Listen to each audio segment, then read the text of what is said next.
right, people. So what is today? It is September 17th, 2019. Anyway, I'm going to call this one Feeding the Trolls. Like a little Pac-Man. Because, don't say I didn't say this was going to happen, people. Somebody called MCFD, Ministry of Children and Family Development, on me. It's like clockwork. When was the last time this happened? Anyway, it was a while ago, right? And we know that it was just a matter of time before it happened again, right? And the excuse was because I did a video on Sierra. That supposedly was the excuse, right? That's when Sierra came out of the hospital and came here, right? And I had that conversation with her before I gave her money to go back, right? It's pretty apparent, people, she doesn't live here. It's pretty apparent that I really don't want her here. Not under these conditions. That, you know, whatever. And so, long story short, what happened was the social worker, she gave me a food voucher. She asked me if there was anything that I needed, right? And I'm like, well, do you know anything about a rental subsidy? Because this is what happened, right? My landlady's raising, and then even the social worker said, well, is it really legal for her to be raising the rent by $200? And I'm like, well, no, technically it's not. But, you know, I've been here for 10 years. And, you know, if I don't keep my landlady happy, you know there is no housing out there. It's not like it's a news flash, right? Everybody knows that there's limited to no housing, especially for those below 80,000 and under. Well, maybe 60,000 and under. Anything else after that, people, you know, you're looking at more than 50% of your income going on freaking rent. That's not including your hydros or anything like that. So, you know, it's a pretty bad situation. So, you know, I told her, like, don't worry though, because she, are you okay? Are you okay? And I'm like, well, yeah, I'm okay. I'm just barely making by in terms of, you know, I don't want to bring new people into the house. I don't want to take chances of renting out the room and the person has substance abuse issues, whether it's alcoholism, prescription medication, or illicit drugs. I don't want to deal with any of that. Went through it with Joan, you know, been dealing with Sierra. We've had other people. When I first moved in, I rented the room out to a homeless young man that had his own mental health issues, right? You know, and then just Marcane let one of his friends stay downstairs one time, tried to help him out, and that didn't work out. And so, you know, I'm just not dealing with it, people. I can't. I'm too old for this. So I put up a bunk bed today. I put up a bunk bed.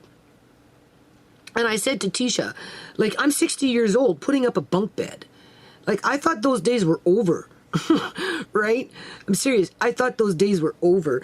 And I'm like, using a flashlight to see, because for some reason my eyes, not only are they getting blurrier, but they're darkening. It's darkening. Now, mind you, the skies have been gray and everything, but no, my eyes are going on me. So, you know, I put up a bunk bed today, and I've been like clearing out rooms, I'm clearing out rooms. And I got into the closets, I brought out the costumes, I showed the social worker the costumes, right? Well, I didn't pull them out and show her, I just showed her that they're there.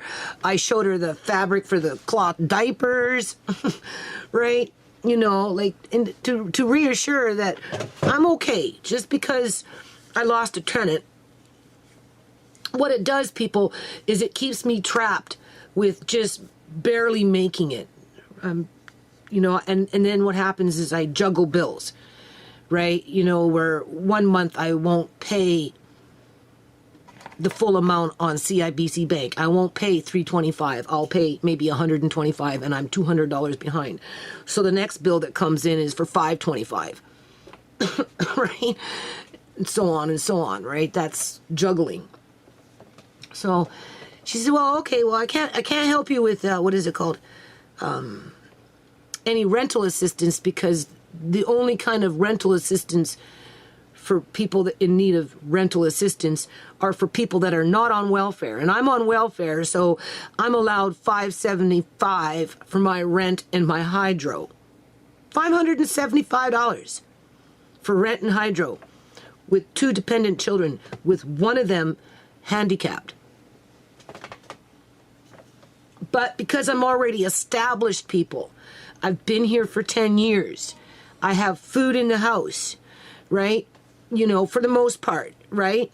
I don't have to get all panicky because, you know, all I'm looking at really throughout the month is fresh milk, fresh eggs, butter I can buy on sale and stock up and put it in my freezer, right? You know, if I want lettuce or something like that, you know, some fresh vegetable I can buy. Otherwise, I've got my canned stuff or my frozen vegetables.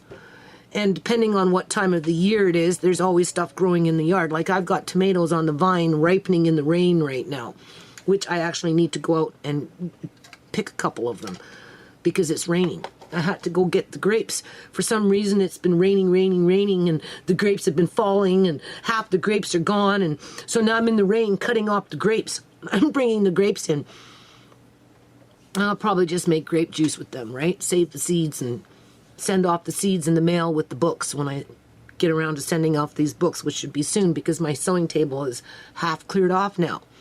Because I'm on a mission, people. I'm on a mission, right? So anyway, she said, well, would you like a food voucher? I said, a food voucher? You know, well, in one way I'm like, yes, I would like a food voucher. On the other hand, I'm like, well, you know, you have food in the house. Right? So, do you really need it? And I said to her, well, you know, you guys know I can and do all this stuff, but, you know, actually a food voucher might come in handy because then I can stock up on flour, I can stock up on sugar, I can stock up on canned milk, like, what is it called? You know, skim milk, canned skim milk, right? I can powdered milk I can stock up on. I can get some cornstarch because I'm starting to make, puddings for Amari. So I'm going to need probably cornstarch. So before I go to the grocery store, I'm going to look up how do you make puddings, right? Because I have books around, but I'm just Google fast. And I'm pretty sure cornstarch is one of them. So I'll buy some fresh cornstarch and, you know, those kind of things with the money that she gave me, which was in the dollar amount of $150. I thought maybe $40, $50, at best $75. You know, it's the thought that counts, right? You know, it's just the thought. So, you know, $150 can buy me 3 to 4 bags of flour. It can buy me at least 2 to 3, probably 2 anyway, big bags, like 10-pound bags of sugar, right? And, you know, a big bag of fresh, I have older, what is it called? Powder milk. But I can mix the older one with the new one and kind of spread it out that way. So I'd probably buy just 1 bag of powder milk, which is about $25. And I'd be using it for cooking because I'm going to be teaching Andre how to make breads and stuff. That's why I'm bulking up on the flours, because we're going to get into the measuring cups and volumes of water versus, you know, dry goods, right? In terms of weight and volume and cooking. And so I'm going to go off and buy like 3 or 4 bags of flour and, you know, maybe get some fresh bran and that kind of stuff. So, you know, I told her what was going on in terms of, like, you know, this court crap and just, you know, like, and because it falls under a different act, people, trust me, some of the shit that's been going on, social workers wouldn't have to deal with it. They really wouldn't. Because there's built-in protections within their mandates to prevent people from doing some of the things that are being done to me. Because even if I didn't make YouTube videos, they would still do it, people. The YouTube is just the easy target, right? In terms of, you know, and of course, you know, is Andre in school? No, not yet, right? Newsflash, no, he's still home, people, because he's just coming into reading, okay? And it looks like he has a knack for math. He responds much better to Marcane than he does to Tisha. He really puts his feet into the ground and with Tisha. Me, he tests the water because he favors his uncle Marcane, who spends a fair amount of time with him going over things, right? And he's eager to please and do the work for Marcane, whereas with Tisha, he refuses to do it and argues and finds every excuse under the sun not to do it. And then, you know, I'm screaming for them to stop it, right? And with me, depending on his mood, but every now and then he tries to, oh, but, you know, Marcane says, and I'm like, yes, Marcane, this is me. So anyway, what I've noticed over the last couple of weeks is he has a knack for math. I don't know if he's cheating. If he's cheating, I don't know how he's cheating, but he's coming up with the numbers correct. Of course, I tell him, you do the math question, you have the question answer, and then you do it again, and if it doesn't match, then the chances are you got it wrong, so you need to do it the third time. But if it comes in right and it matches with the first one that you did, then chances are you got it right. And he gets, I mean, they're very rudimentary. They're very simple at this point. But he's pulling in, a good 98% right, which I'm pleased with. If I put him in school right now, the hustle and bustle and just the whole whirlwind and then being told to learn something that he's not ready to do yet, people, and with him balking, arguing, getting but, and then, or whatever, and then if the kids start picking on him, you know, it's just gonna blow up, and he won't do as well in life later on. Okay, it's not about right now. Yeah, right now is important, but we want to make it so that when he's a man, one, he can work. That's the big one. He can stay focused and follow direction from his boss, unless, of course, he becomes his own boss, which he thinks he is anyway. Right? But it's important that he can follow direction and follow through on the job. Right? And feel good about it and confident about it. Right? And that's all baby steps. That's why I spend a lot of time with him out on the yard. And through my videos, you can see that he's, one, getting stronger. He's getting more determined to do things on his own in terms of, where's my goggles? I want my saw. Right? You know, right? If he thought he could use the skill saw at age 8, he would, people. But he's too young. But when he's 15, 16, 17, he's going to be like, oh God, at least 6 foot tall, if not taller than that. Because, you know, by that time they're getting pretty tall, right? And his dad was like something like 6'2" or something. And Andre's, you know, springing up here, right? So by the time he's 15, 16, 17, you know, a skill saw will be like second nature to him. So, you know, he can go out into the workforce and work part-time and go to school with a good attitude. That's the thing, people. He has to have a good attitude.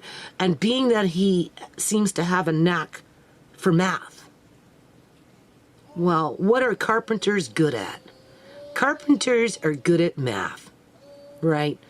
So, you know, whether he grows up to be a baker because Nana's going to spend a year with him making bread and crepes and donuts and all these other things, right? with my government flour.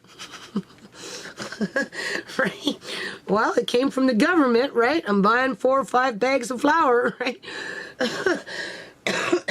By the time we're done that flour, I bet you he could make a loaf of bread better than you and I by the time he's done with it, right?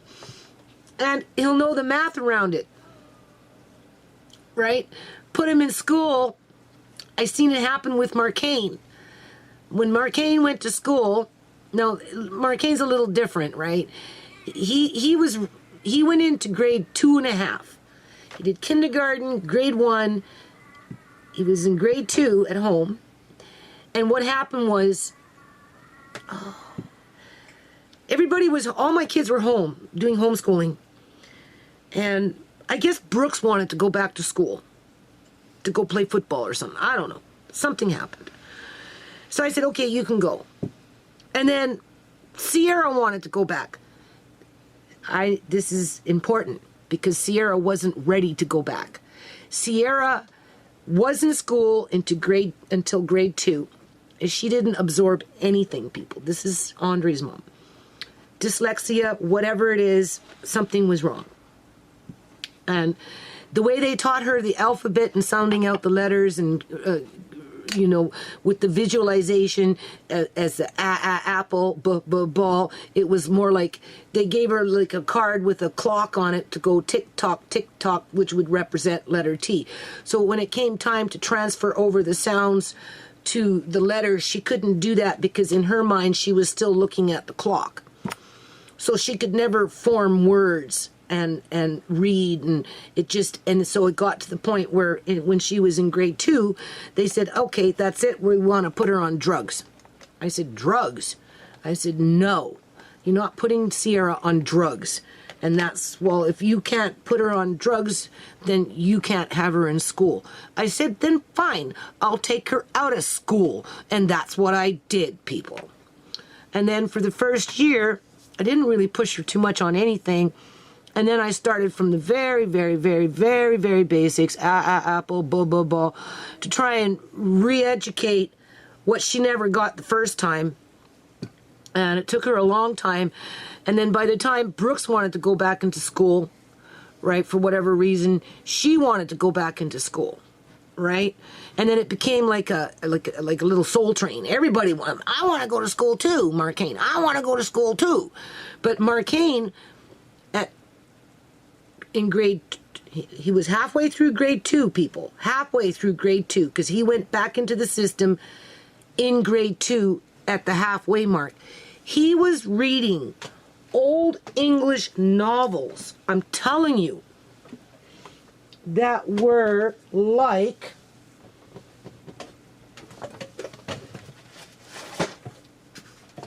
this. He'd read the whole thing. And it was old English novels, because I have all kinds of books around the house. He read all the Bernstein Bears, all the, the Cat in the Hats and all those. He read 101,000 Facts, and then he moved on to these kind of books and Reader Digests. And so by the time he went into grade 2.5, he was well above a college level in terms of the English language. But he was just starting with math. Right? Just starting. And if I would have kept him home for another year or so, his math skills would have been different, because he would have just focused on the math and not would have, they got to school and then the girls started picking on him because he was a bookworm, and, they attacked him a whole group of girls attacked him in the freaking playground, grabbed his book, was tossing it between themselves. He didn't like that. He ran off into the bush, went and, because it was in the back, it was bush, right? So, the teachers are running around looking for Marcane, and he's hiding out in the bush because he was all upset because the girls ripped up his book and all this other shit. They were picking on him, and, but a gang of girls. Like, what the hell? Just a little boy, and they grabbed his book and was throwing it between themselves, and, and he didn't want to go back to school. And I said, well, Marcane, you're already here, so, You know, he had to tough out all that shit. So, and then they didn't want him. They didn't want him reading those kind of things. And they didn't want him to be in a college level at such a young age. So they made him reread the Bernstein Bears all over again, even though he had already read them all at home. And the thing about the old English books and those types of things, he could read a book, people. He could read a book. It's not simply just read the book, but he could read the book, and then 2-3 months later, he could tell you exactly what the stories in that book were about because his memory memorized it, because he was comprehending what he was reading. Shimane had the same ability. But if you notice, the school system never nurtured these gifted children that I had. I wonder why. I really wonder why this public school system doesn't nurture gifted children. Because they don't. Maybe if you're a rich fuck and you got rich kids, maybe they might, but then those kids go into private school. So how they're treated, I don't know. I just know that mine were expected to be dumbed down and, you know, just whatever. So anyway, okay. So Marcaine lost that flair for math because he got too stressed out with a bunch of girls attacking him in the playground, stealing his book. And was told to read the Bernstein Bears and not the things that he wanted to read, that he was quite capable of reading and should have been reading. Because they didn't want to deal with a gifted child, basically. Whereas with Sierra, when Brooks went to school, and then Marcaine said, "Well, I want to try. I want to go, Mom." You know, because he's reading these books, and I'm like, "Okay, well, I think you're ready. Okay, we'll let you try." Right? I wasn't even thinking about the math. I just thought that, you know, he's smart. He'll do well with math, right? Because the reading I didn't worry about because he already had that down pat. And then, of course, Sierra wanted to go. So one kid, another kid. So all of a sudden I'm like, okay, I'm not going to hold no. You all want to go. The problem with Sierra, though, is she was just coming into grade 1 with the phonics because it took a long time for her to forget what she had learned in kindergarten, and for some reason it never left her to the point where by grade 2 they wanted to put her on drugs, and they gave me an ultimatum: you either put her on drugs or take her out of school. I chose to take her out of school. So when I brought her home for the first year and a bit, you know, she wasn't retaining anything that I was trying to teach her. Marcaine was excelling. Brooks was doing whatever Brooks was doing. And then it came time that Brooks wanted to go to school, and then Marcaine wanted to go. And then, of course, Sierra, "Oh, Mommy, I don't want to go back to school, you know." So I'm like, okay, you can go. But it turned out, you know, because she wasn't reading at a grade 5 level, they put her in a resource room with 13 other kids that were on drugs, lithium and Ritalin and all this other crap, in a special resource room in some other fucking school where her siblings weren't even at. And then, you know, by the time she was in there for 2 years, she could write. Who is that? Want a burger? Sure. Okay. Can you tie my shoelaces, please? Are you going to go get them? Yeah, we're going now. Hold on a minute. Okay. So anyway, they had her in this resource room for two years, right? And again, she was with children with basically behavioral problems and were on drugs. She was not. She was not on drugs. And she became the prize of the class because she could write. She could write, you know, she could write something. You know, if the teacher wrote something on the blackboard or whatever, she could write it the way it was written. You want onion rings now? That would be nice. Okay. But she couldn't read it, people. And she didn't know what she was writing. One ear and out the fucking other, so 2 years she learned nothing, basically. And then, of course, she outgrew that class, and then that's when she went into grade 8, into that middle school, which was right next door to where she was in that annex or whatever it was, and by the end of the year, she was a full-blown drug addict, and I didn't even see it coming. okay? And to this day, she can't still read or write. I don't want that for Andre. I don't.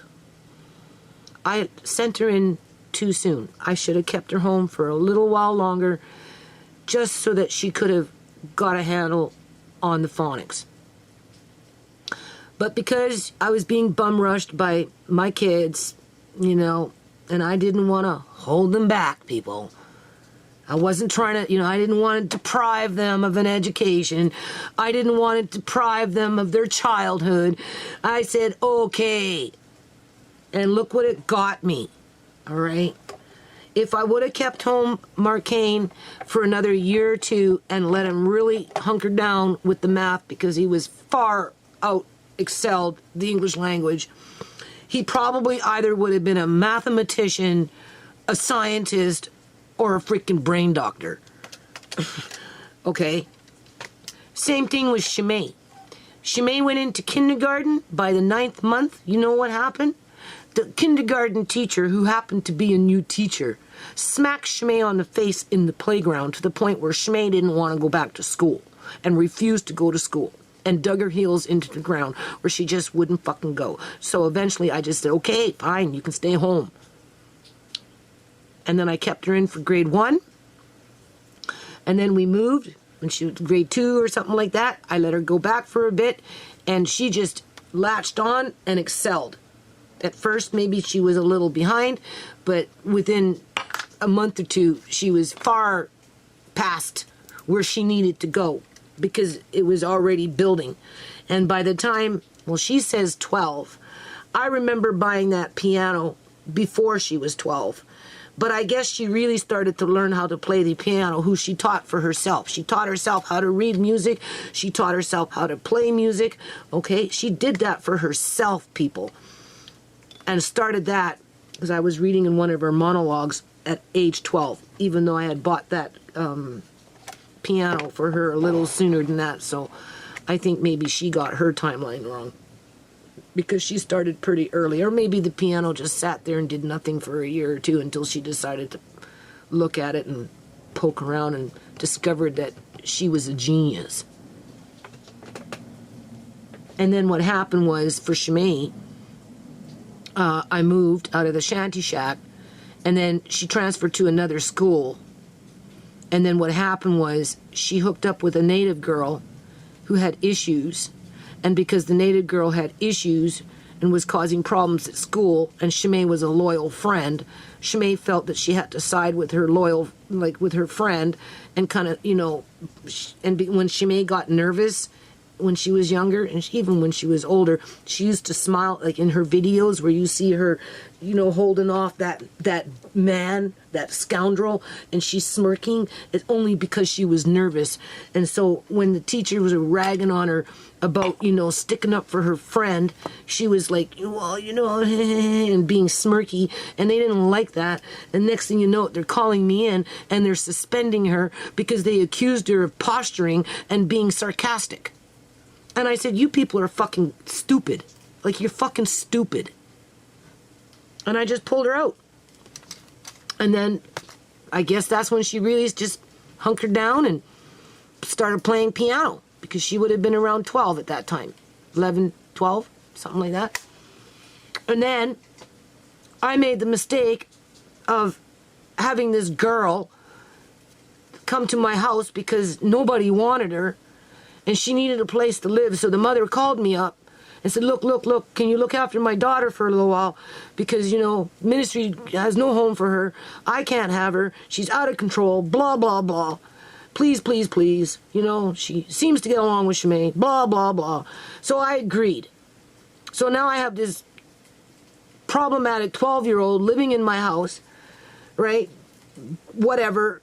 She has to go to school, because the ministry, it was Native ministry, right, said she had to be in school. So I enrolled her into school.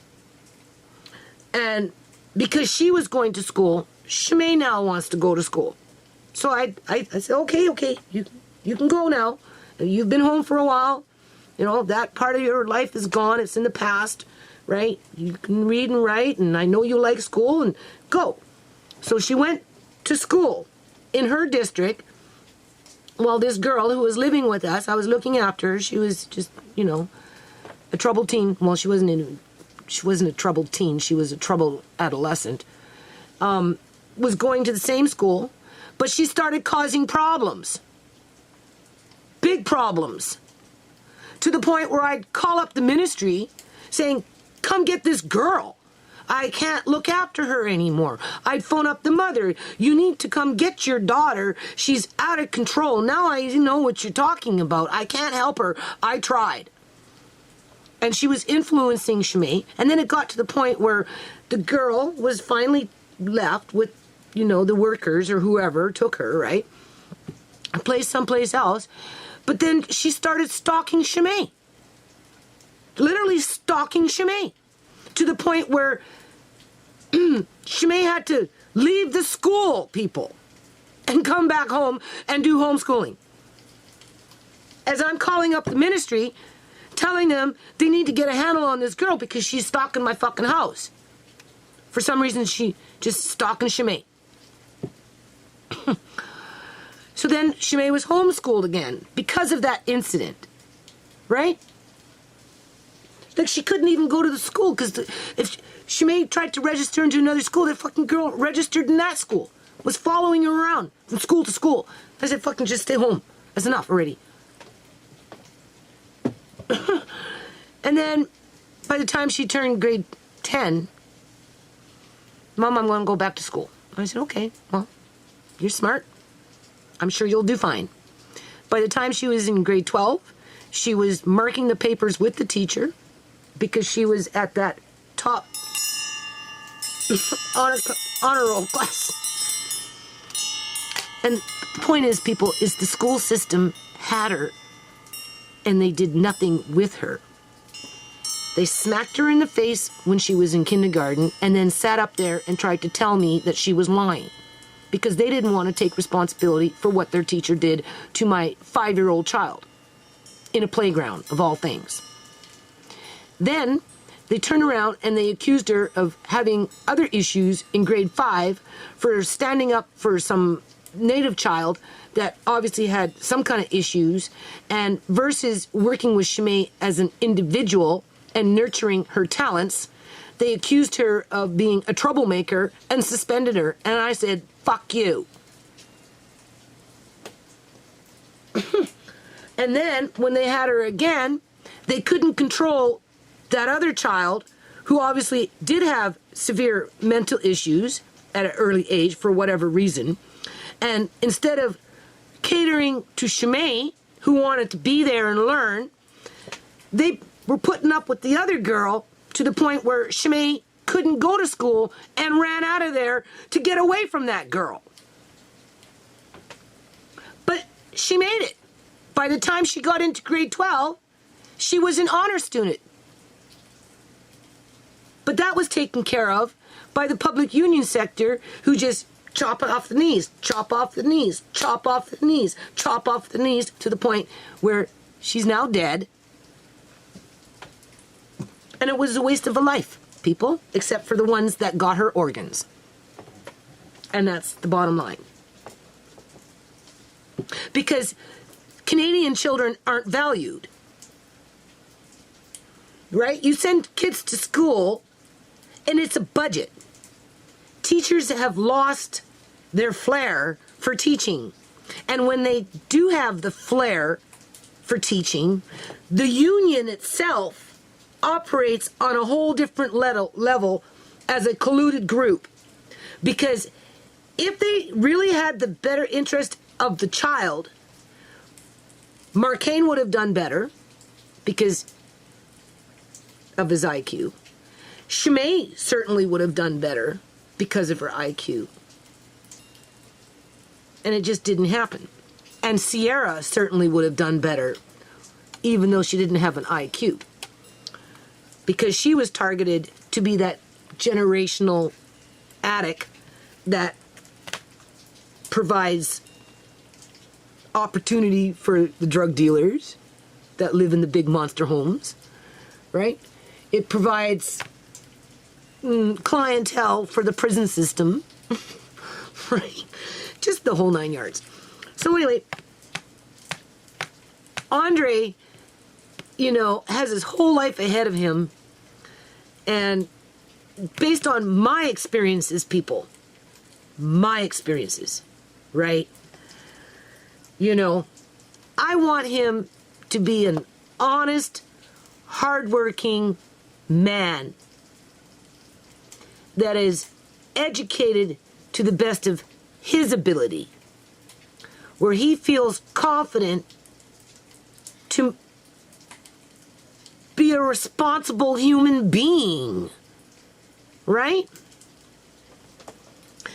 If I send him in too soon with his little quirks, no,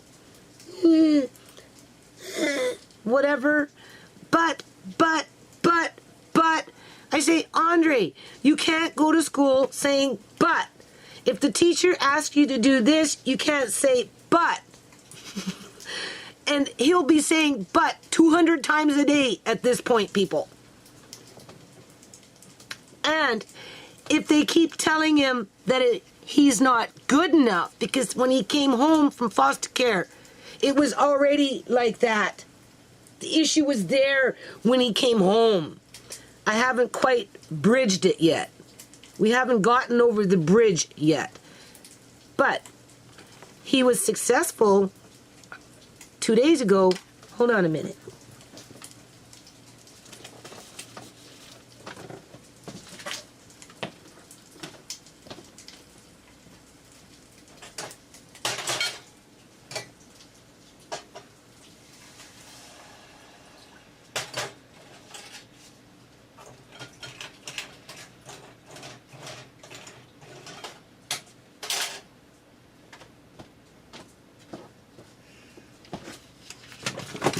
He was successful 2 days ago of writing his own sentences without looking at anything. Now, again, they're pretty rudimentary, but the point is, he made sure he put a period at the end of the sentence, and he informed me that he did that.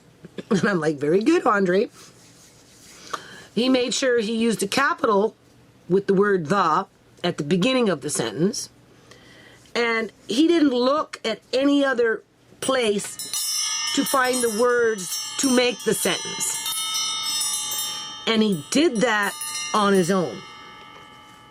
That's like him grabbing those goggles and looking for his saw and going outside and is determined to build something. That's how it starts, people, right?